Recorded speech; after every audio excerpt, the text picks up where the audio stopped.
Everybody, and welcome back to Tsukihime Part 8, going into the Arcueid Route. Last time what happened was some spicy content, so if you missed last episode, yeah, we hit the first H scene, basically. But we're going to continue on with the narrative of the story. And this is day... Memory slot 7 is what we're loading because it is the 8th episode. Today I might not go as long as I did yesterday,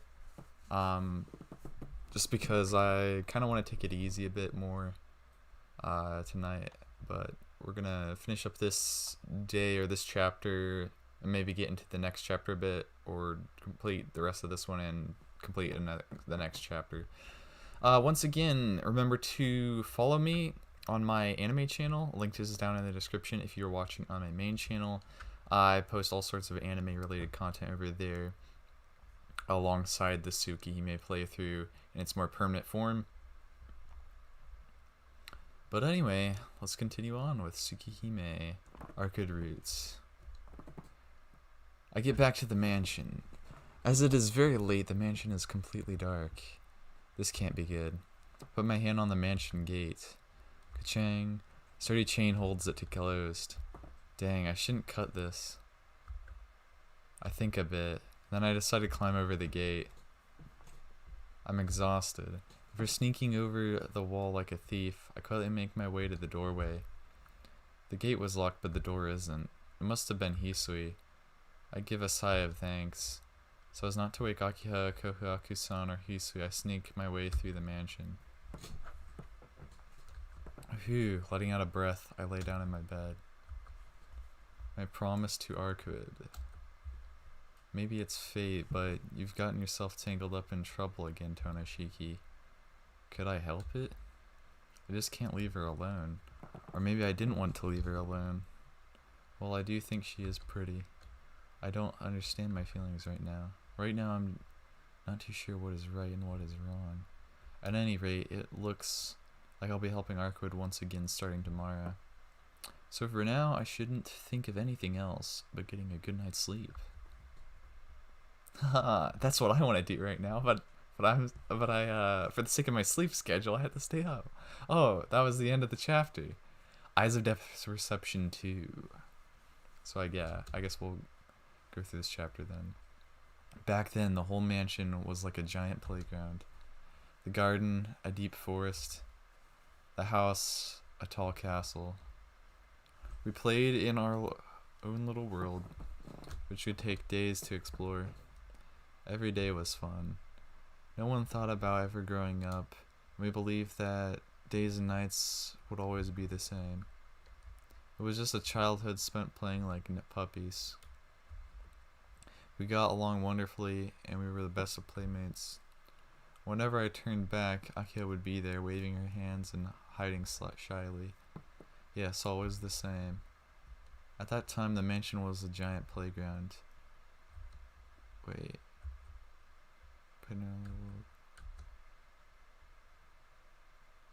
I literally went over the same thing again. I slowly awakened and opened my eyes. The morning light wraps around me, and my sleepiness starts to lift.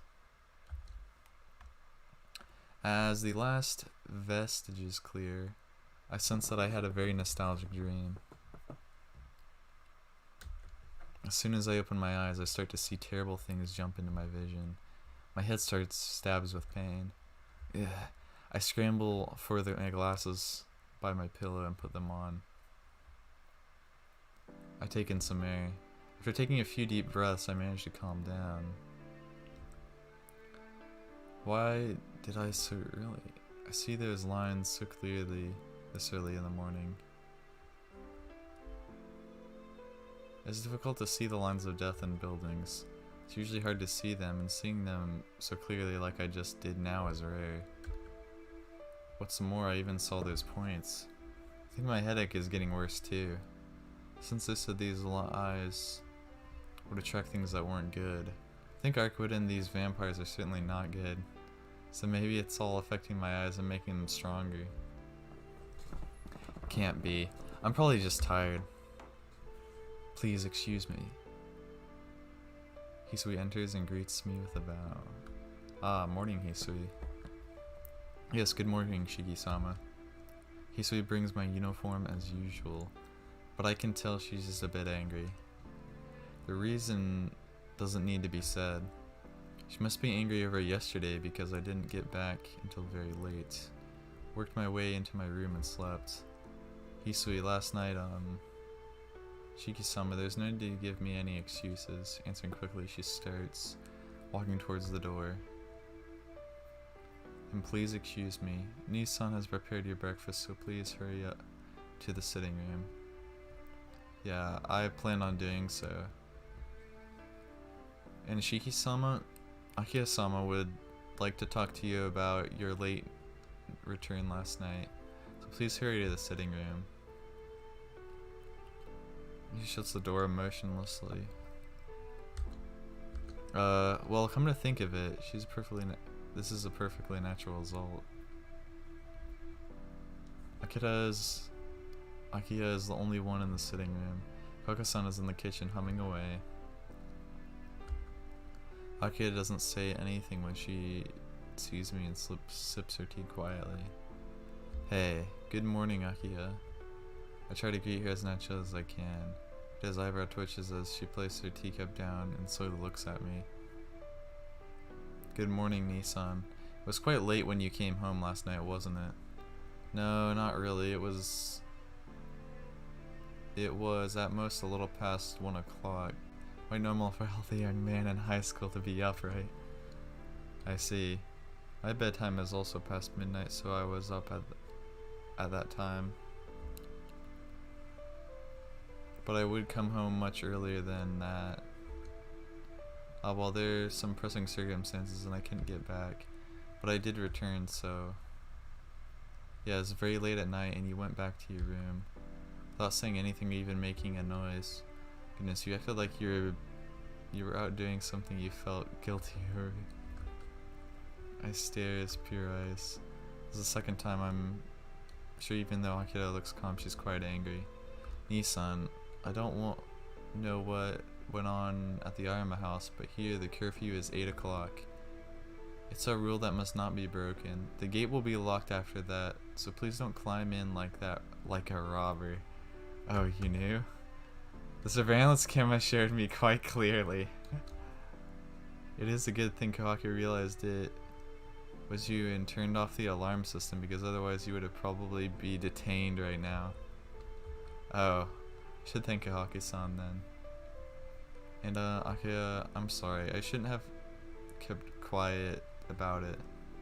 If you understand, then it is fine. Please make sure you observe your curfew from now on, or we'll overlook it this time. How about that, Akiha? What is it? It's just a little hard to say. I have something to do tonight too. Don't know when I'll be back, but I'm not going to do anything bad. His gaze tightens. Kohaku, she suddenly stands up.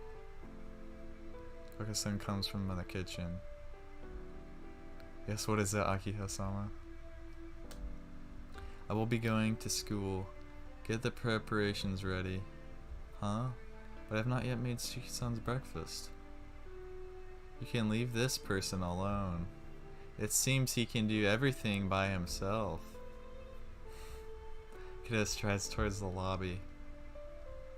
Koko-san sighs. Shiki-san, you should not make Akiya-sama so upset. You're her big brother, so please treat her better, okay? Saying that, she walks after Akiha. The teacup sits, still steaming. Well, in short, I'm left by myself to calmly consider my situation. Guess I'm skipping breakfast today. Yeah, no doubt.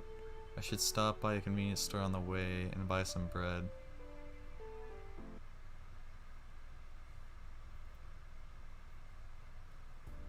Fourth period class is about modern society. The mood in the classroom is somewhat lighter than usual before lunch. Today is Wednesday, so there's one less hour of class than usual. After lunch, there's homeroom and an hour of deciding what to do for the cultural festival. What's more, tomorrow is a school holiday, so after this fourth period is over, it's practically vacation already. It's only natural for everyone to be waiting for the end of class bell to ring. Sleepy. I give a big yawn. The class was completely unchanged. The whole day progresses without nothing out of the ordinary. Come to think of it, I've been through so many strange experiences. I almost feel odd just sitting in class. And after classes are over and night falls, I'll have to go out once more with Arcueid. Thinking of that, I really don't have the time to be fooling around here. I look at my reflection in the window glass. Tonoshiki's face seems to be happy for some reason. I tend my expectation. It's not like roaming the streets with Arcueid is fun, so why am I acting like this? It's maybe because it is fun. Arcueid. There's really something wrong. Looking out the window into the rear of the courtyard, I can see an illusion of her waving her hand at me saying, hey. Hey, wait a minute. What? I push myself to the window and look down. I can only see the very edge of the rear courtyard, but without a doubt, Arcueid, in her usual manner, is at my school. Wow.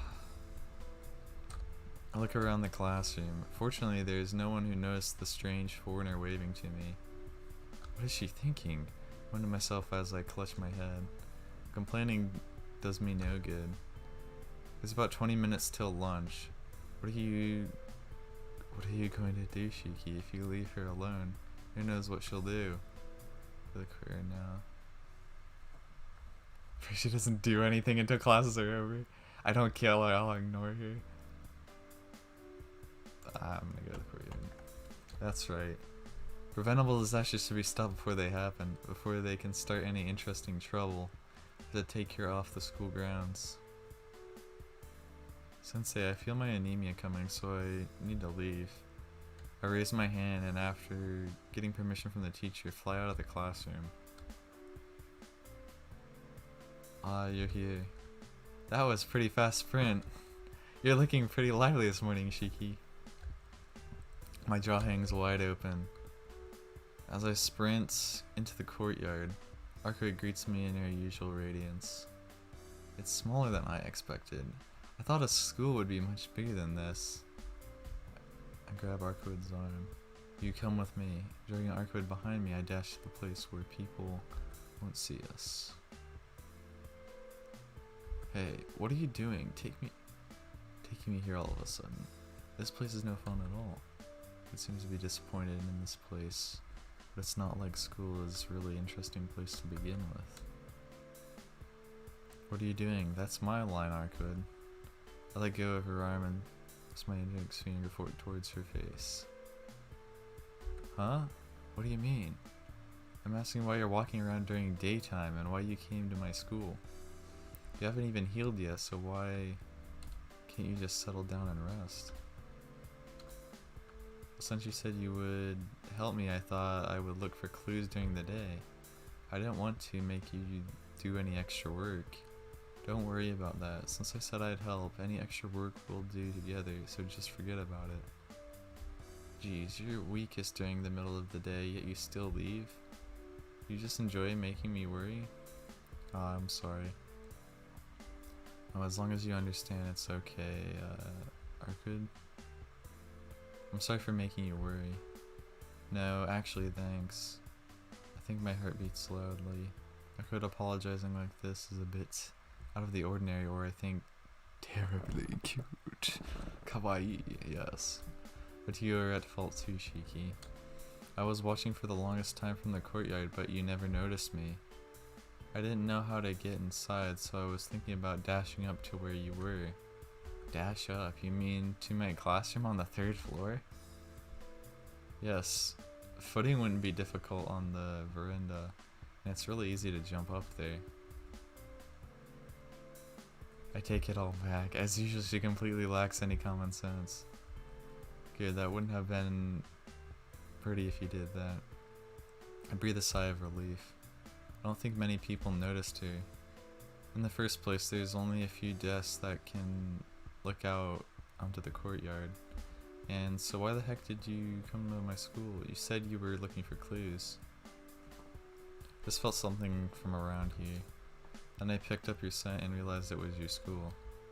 So you weren't thinking and just came here for no reason? I gave a frown.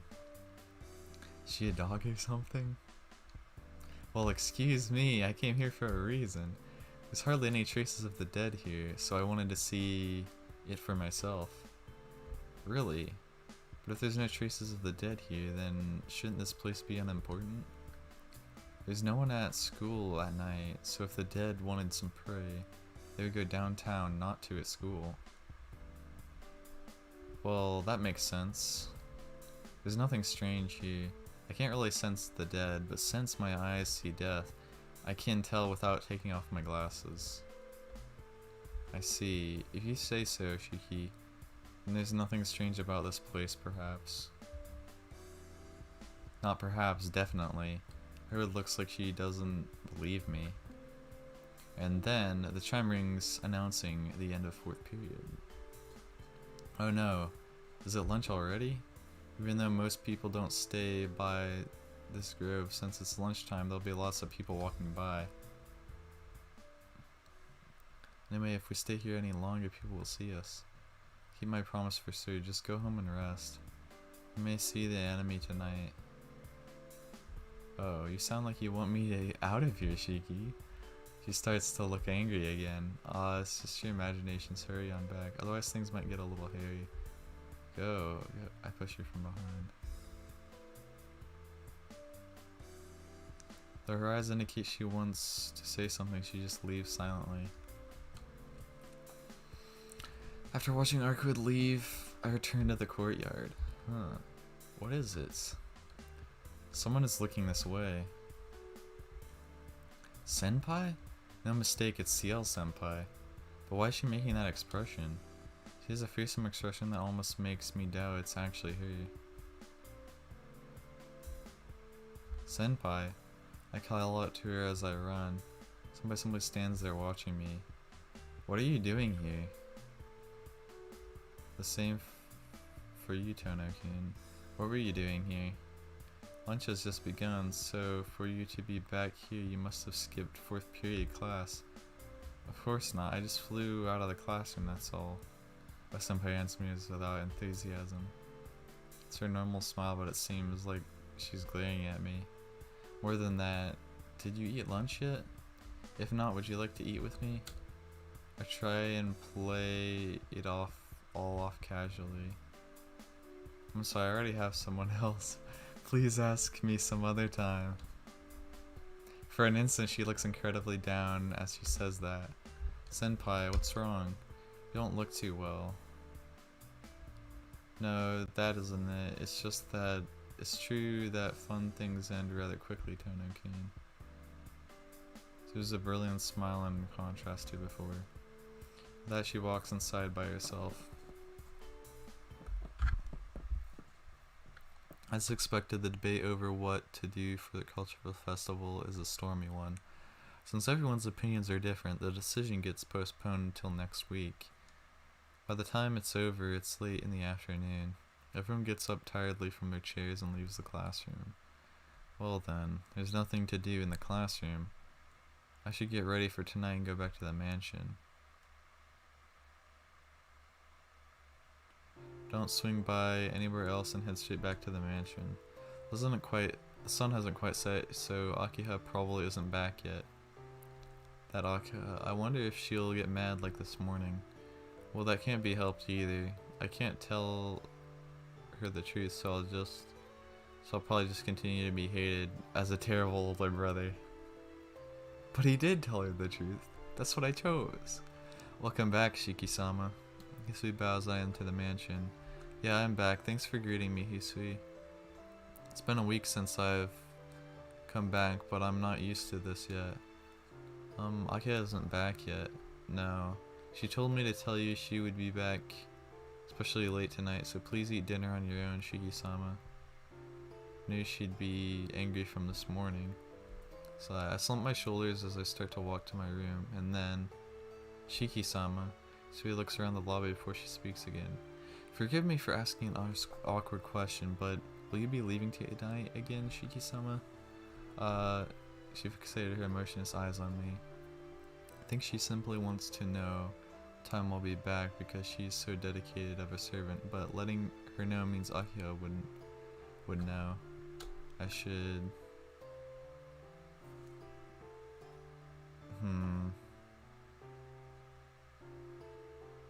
I think I'm gonna tell her. That's right. No matter how hard I try, I can't hide it from Hisui and Kohaku-san, who are in charge of maintaining the mansion. So at least all I can do is let them know I'll be gone every night in the following days. Yeah, to tell you the truth, I'll probably leave for a number of nights starting now. I swear I'm not just playing around or doing anything bad. Akio will probably end up hating me, but I can't stop now. Yeah, the vampire is still somewhere in the town, preying on victims. As a person who lives here, I just can't pretend like I didn't see it. I know it's a burden to you, Hisui, but please overlook it. I don't know what time I'll be back, so please just leave the gate unlocked. Uh-oh. That doesn't sound good. No security? Oh no. Shiki-sama, are you saying you will not tell us why? Sorry, Hisui, but you can think I'm totally irresponsible. Please don't ask. I don't want to have to lie. No, you are my master. Servant does not despise her master like that. She speaks plainly without any expression. The conversation ends and I go up to return to my room. Please wait. Forgive my incompetence, but after cutting off, she tightens both of her hands as she looks over at me. If you would like me to, Shiki-sama, I can keep your leaving a secret from Akio-sama. Huh? You mean you're not going to tell? Yes, after dinner, it is extremely rare for Akio-sama to leave her room. Nissan and I are responsible for conducting patrol right before she sleeps, so if I do not tell the truth, she will not know. Yeah, that helps. It helps, but is that okay? Isn't she your employee? Told you, you are my master, Shiki-sama. I'm kind of happy. I always have to tell her to stop adding sama, but at times like this, I think I'm incredibly lucky. How can I help but be happy? Yeah, that helps, so if you can, please do so. Then please use the rear entrance tonight. The front entrance will be locked, but if you have the key and use the servant's entrance, you can come and leave undetected. Oh, there's a servant's entrance? No wonder I never saw you leave through the gate. No, the only one who uses that is Nissan. She has the key, so I will get it to you later. Well then, she says, after which she bows and disappears. Alright. Help just came from an unexpected source. With this, it seems I can keep my promise with Arcueid without worrying Akira. After dinner, I go back to my room. It's almost 10 o'clock. While I was eating, Hisui placed the key on my desk. Now then, shall I go? Placing the knife in my pocket, I leave the room as quietly as I can.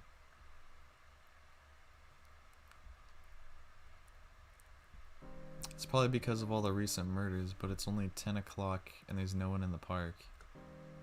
The empty night hangs overhead. There, a white figure stands. Shiki. As soon as she sees me, Arcueid angrily yells at me. Hey, what time do you think it is? You're 20 minutes late. Seems she came here right on time. Yeah, sorry, I left before 10 o'clock, but it took some time trying to leave the mansion without Akio noticing. I'll definitely be on that time next time, so please forgive me. Jeez, you don't seem to realize we're going to go killing. Arcueid practically pouts. Don't tell me she was waiting long before the promised time. Arcueid, since what time are you waiting for me? Me? I came here as soon as I woke up, so... Oh, Arcueid thinks this over. Probably since 7 o'clock. 7? You were waiting for more than 3 hours. What in the world was she thinking coming 3 hours early? It seems I'm strange. As if truly amazed, Arcueid mumbles to herself. Well, I'm partly to blame because I was late, but don't you have some issues too? If you come before the agreed time, then of course you'll have to wait. Hey, that's something entirely different. The fact that you were late doesn't change. Well, that is true, but why did you wait 3 hours? If you had that much time, couldn't you have just gone back to your room? I don't know why either. It somehow was fun, and while I was thinking it was nice waiting for you, it was already 10 o'clock. Fun. Why? Who knows? Didn't I say I didn't understand it myself? Maybe because you killed me. At that time, something broke that couldn't be healed. I think it's strange myself, but I can't understand what's broken inside me. Having her say that is very troubling. Having sliced her into 17 pieces, if she says there's something wrong, all I can do is to apologize. It's okay. We don't have much time, so we can't waste time talking about pointless things, Shiki. Yeah, saying that really helps me out. But if you're ever late again, I'll just have to go to your house and pick you up. You're the one who couldn't keep the promise, so you have no complaints, right? No way. I'll keep it, but random unfortunate circumstances like today could happen at any time. If I'm late, that'd be the last thing you should do. Look, don't come to my house even if it's a mistake. What's more, Akira doesn't know about all of this, so please don't make things more complicated than they are. Huh, Akiha? Your sister that doesn't look at all like you? You said a little too much, but yes. I see, you're that scared of your little sister? Shut up, I just don't want to worry her. The very best, I'm a brother to her, so I don't want to tire her out even further. You really are sweet to your sister, Shiki. I'm basically nice to everyone. Well, recently there's been an exception to that. Ah, that's me. You're always dense. That was an insult, not a compliment. Not at all. To you, I'm an exception, right? How could I not like that? She smiles again. A child's smile, bright and carefree. If I kept seeing that, I'll lose all my venom. What the? I'm tired all of a sudden. Let's start looking for a vampire Arcueid. Yes, it's about time. Then we'll start walking around town. Shiki, I want you to take off your glasses. But is that alright? Take off my glasses, why? It's hard to notice them with just me. I can sense the presence of humans and non-humans, but that won't help me find the vampire.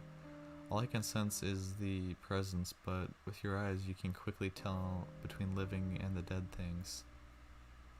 So it's a waste if we don't use what we have, right?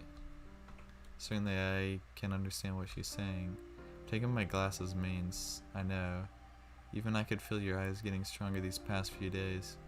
And if you keep doing this, it may not be good for your health.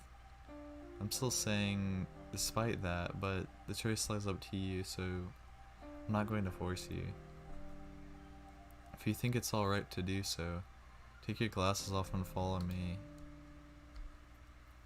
I take off my glasses and walk around town.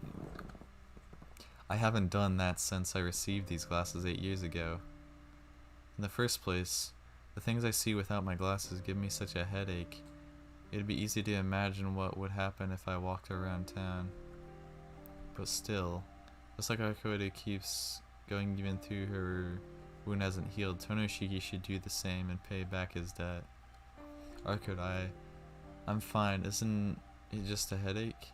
Compared to the pain her body must be feeling, this is nothing. It's fine. I can take off my glasses.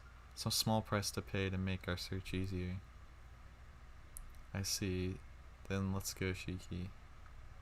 Arcueid turns around and starts walking. I take off my glasses as I follow her. I follow Arcueid. I haven't walked in scenery so riddled with lines since my hospitalization back then. Strangely enough, I don't get a headache. It seems just seeing them won't cause it. It's not like the thin lines in the buildings, but seeing the lines on the people walking by makes me sick.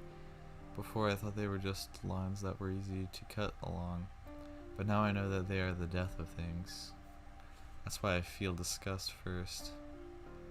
It's not that those figures of people scribbled over the lines are disgusting. Just seeing that humans are in existence so close to death makes me feel like throwing up. We walk the nighttime streets. Arcueid doesn't say anything. She just continues to stride forth resolutely. We walk for hours in the midst of town. In the end, we don't see one apparition, not one person wrapped in death. Shiki, you can put your glasses back on. Seems like no matter how much we search tonight, it'll be useless. Arcueid concludes with a sigh. Put my glasses back on. The vision returns back to normal and I relax. Useless? Is it okay just to decide all of a sudden? We've only looked everywhere once, right? No, just once is enough. The presence of the dead tends to linger around a place. I haven't sensed any of them around at all, so there aren't any that are active. The enemy is alert now that most of his dead are defeated. Seriously, he really is a coward. I was so prepared to finish it all tonight. It appears he still wants to play hide and seek. Arcueid bites her lip dissatisfied. You look like you're in a bad mood, Arcueid. Of course I am. You went through such trouble to help me, but it's all meaningless now. Well, I don't really mind. If you're that dissatisfied, I don't mind going out to look again. Maybe if I concentrate more, we can find something. That's no good. I can't strain you anymore. Strain? I'm not really straining. You are. You might not realize it, but if you abuse your brain anymore, you might end up disabled. Disabled? Who? You. That's right. You don't exactly know how your eyes work. Okay, you said yourself it was easier to see the death of living things than non-living things, right? There's some problem with the circuitry of your brain. The death of things. Being able to see that cause and effect, it's closer to reading than seeing. Everything is the main reason, the one source. It's the same thing that the German scientists call the asterisk record. Ah yes, the origin of all things. That was also mentioned in the Karno Kyokai movies as well, or the Karno Kyokai novels. Interesting, interesting. Very cool. All ties together. In other words, in the core of all phenomenon, there's something that records all things. It's less of a record than an existence, so it isn't information. It just exists. It doesn't have any purpose in and of itself or any direction. It's like a root swirl from which flows out all reasons. Things in this world flowed from that, derived from that, and preserve their current form. You and I, vampires and humans, we all originated from that. Things became more complex and separate. We cannot return to that original source, the beginning. But you understand that there exists the one, right? But no matter how different a form something takes from the great source, it is still a derivative. So even if it's only a slender line, there is a thread connecting to the source. Source of all things. The record that records the beginning and the end of all things. Being connected to that means knowing the end of all things. Originally, the brain has the ability to control reception and transmission, but most humans close off all these circuits except for themselves. But there are those people who have their circuits open latently. Without a single use of magic circuits, there are humans who, despite not being of a transcendental race, have the potential to create transcendent phenomena. Magi classify them as being psychics. While still human, they are mutants who are born with magic circuits, such as without any learning of the occult, someone who can see the death of things. I'm very sorry, I'm sorry, Arcueid. It appears I can't understand this kind of conversation at all. It's okay if you can't understand. But what I want to tell you is that you shouldn't try to see things that are hard to see. Probably if you want to, you can see the death of non-living things. But in order to do that, your brain has to open its circuits from the classification of living things to the classification of non-living things in order to understand.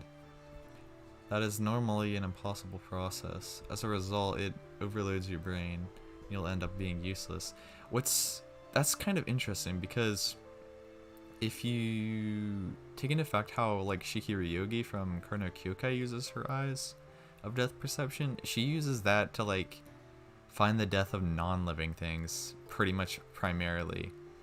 So I guess there's like I guess you kind of like switch it over to non-living things instead of like living things as a result. And that also would actually tie into the fact that like she doesn't actually like fight people to kill them really. She doesn't like go for the kill all the time basically, and thus becoming a murderer. So like her whole point is like not becoming a murderer. That's actually pretty interesting. So and that also kind of explains why she doesn't have to use like glasses or anything, or the mystic eye killers basically. Is because she doesn't get like I don't know the full extent or whatever, but yeah, I guess she like kind of swapped it over to just using it to kill like spirits and that kind of stuff, or she went to more of a to be able to like kill magecraft from other people basically, because she can pretty much like destroy like bounded fields very easily, and she can destroy like well, I mean, she didn't really find Arya Soren's like death point really very easily. So even when she was fighting him, she didn't really hit his death point until I guess she might have ended up hitting that point, but it wasn't like an instantaneous death, so I'm not sure. Or maybe like I don't know how to explain that completely, but interesting. You mean these eyes won't be able to perceive death anymore? Of course not. Hey Shiki, what happens to an engine that blows up from overload? It goes to the junkyard. Once an engine breaks, you can't use it again. Oh, that's it. In other words, the heck I get from seeing these death is like the screaming of an engine that is working too fast. You understand? If you can just see it, it won't be a problem, but stop trying to see things you can't perceive. Blood vessels in your brain will burst and it'll all be over. But also another thing I think that Shikiryogi does versus Tono Shiki is that like Shiki can like turn her eyes off basically. Like I guess she figured out a way to only activate them at certain times kind of. Versus Shiki who they're on like constantly, which is why his glasses are so important, I guess. I've been living like this without realizing the seriousness of it all. You really have to thank the Magus who gave you those glasses. Most psychics use their abilities without realizing how dangerous they are and end up disabling themselves. Well, those kind of people are often incompatible with society, so maybe it's just for the best. It seems like that's the reason I'm here. I'll let you go back to living the life you had before. Since you said that and gave me these glasses, I have so much to thank her for. My chest tightens. That person in so many ways really did save me. Huh? I feel a sharp sensation. No pain, but something strange like an itch. Shiki, what is this? It was really only just for an instant, but it was like something was in my chest. Huh. Not understanding, I placed my hand inside my shirt. Wetness. Something is sticking to my chest like ink. What is this? Something's wet. Pull out my hand from my shirt and open my palms. On my palms is bright red blood. Oh gosh, it's like flashing, the blood splatters. Another strange sensation. It takes me a horribly long time to understand that it's coming from the old scar on my chest. Shiki, yeah, that's weird. It doesn't hurt, and it's not even an open wound, but there's blood all over my chest. It's so red. Beautiful, unmuddied red that steals my eyesight. Well, it doesn't hurt, so it's gotta be okay. It seems to have stopped bleeding, so there's no need to. Arcueid stares dumbfounded at my hand. No more accurately, she stares at the red blood coated on my hand. Arcueid. Arcueid doesn't respond. She just starts to breathe heavier. Pant, pant. As if she's trying to withstand pain. Hey, Arcueid, what's wrong? Does your wound hurt? I grab her shoulders, and then she jumps back as if she's trying to escape. She stares at me like I am an enemy. Arcueid. Shiki. Short, clipped. Her voice even contains enmity. I never thought about it. She averts her gaze awkwardly. What's wrong? You're acting strange. You still haven't recovered yet. Perhaps. Seems I pushed myself too hard. So I'll go back now. Aw, yeah. I guess we'll call it a night. Yeah. I'll be waiting here tomorrow. Yo, something's wrong with Shiki. Not looking me in the eye, Arcueid leaves quickly. Yo, something's up with his scar. Like something major. I got the feeling. I go up the residential hill and arrive at the outskirts of the mansion. It's around 2 in the morning. As expected, I'm totally assailed by sleepiness. I wonder if she's going to be okay. I'm concerned about how she seemed when we parted. Seems like it wasn't pain from her wound, but... what is that? Feels like there's something lurking in the shadows, not illuminated by the streetlights. Thump. My heart stops my breath. My blood rushes through my body, the sensation. Certainly there's someone standing there. The figure gets closer and closer. Footsteps. The sound of dry footsteps reaches my ears. Thump. I have a bad feeling about this. Chills race up my spine. The figure draws near. Suddenly, the streetlights shatter loudly. The moon is hidden by the clouds. The whole world instantly turns to darkness.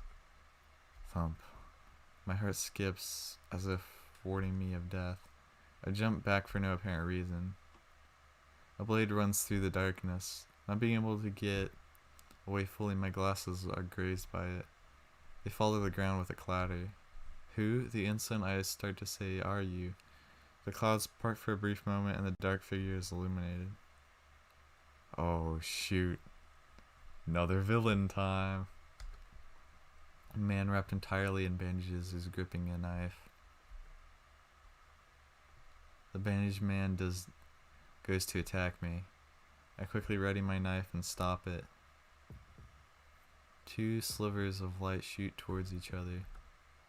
I can't think calmly. The fact that I'm being attacked causes my mind into panic. Clang, clang. Sparks fly from our clashing knives and scatter to the darkness. I still can't calm down. It's not because I'm being attacked. I swing my knife to cancel out the one attacking me from every angle. Why, what's surprising is that my body has completely stopped all the attacks in this darkness without a pause. My body is moving by itself, but that's not it. All my arms are doing is seeking out the lines and points that I can see in the darkness with my glasses off.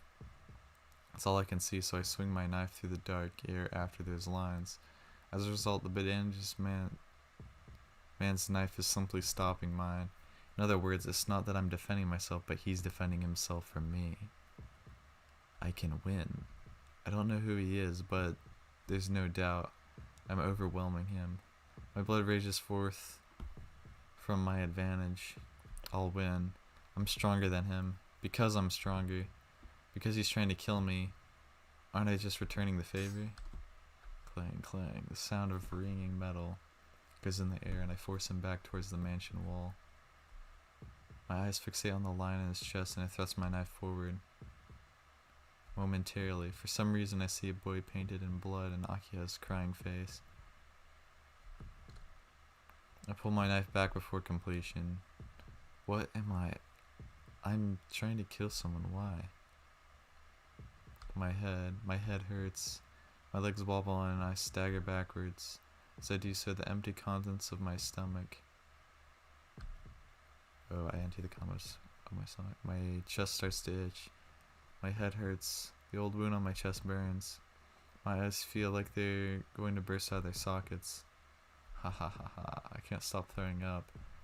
The vomit splatters all over the asphalt. And there, the bandaged man comes after me with his knife. Another collision. My knife shoots towards his. This time I really defend myself. I know where he is aiming. Since I know, I block him once again with another clang. Despite not being able to see his knife due to its speed, I somehow manage to block it over and over. The reason I can defend myself is simple. Because where he's aiming are the lines on my body. So I know where he is aiming, and I understand more than anyone that having them cut would mean instant death, so I have to defend it. No, wait, aiming for my lines. It's the exact opposite of before. That means don't tell me The bandaged man smiles in the darkness. My heart rate goes out of control. Feel some unnameable fear. I stumble backwards. He doesn't pursue me, he just smiles. His bloodshot eyes seem to be saying, "So you finally realized it." As he sneers at me. "You can see them?" "Yes." He also can see the lines. Then he can also kill me with one blow. The man laughs. He draws near while laughing. I even down to my fingers gripping the knife, trembling uncontrollably. Slice, slice, slice. The sound of flesh being pierced by a blade resounds 3 times, and then a thud, a sound of a body hitting the wall. I can't grasp the situation. The bandaged man was suddenly pierced by 3 spear-like pipes. Not just pierced, but stuck into the wall. It's like pinned in a bug collection. "You're in my way." His voice grates awfully. At the same time, 3 spears alight the candles and engulf him in flames. "Ah!" An anguished voice in the whirlpool of flames. In the darkness, that scene seems less cruel and almost beautiful. "Ah!" Bandaged man, no, the bandages are burned already. His skin is showing. Wrapped in the flames, the man stares at me. His bloodshot eyes filled only with murder. His black eyes like a weapon bent on crushing Tonoshiki. Stunned, I can only watch. He runs off into the distance, still engulfed in flames. The moon re-emerges. After those flames and that cursing voice, everything returns to silence like it was before. I fall to my knees and lean against the wall. I look up at the sky. In the direction where those spears flew from, someone is standing high and far off. Oh shoot, it's Ciel. Far away, standing composed on top of the streetlight, I see a familiar figure. Robes like a priest from another country. Clenched in her hand, large nail-like swords. Emotionless pale eyes. Blue, sky blue eyes. Senpai? In the moonlight I can only make out the silhouette. But she seems to resemble Senpai. Our eyes meet. Standing figure on top of the street suddenly disappears like a ghost. I sit down roughly. Is it relief from my headache fading or just lifting of all this tension? Leaning my back against the wall, I start to drift off to sleep.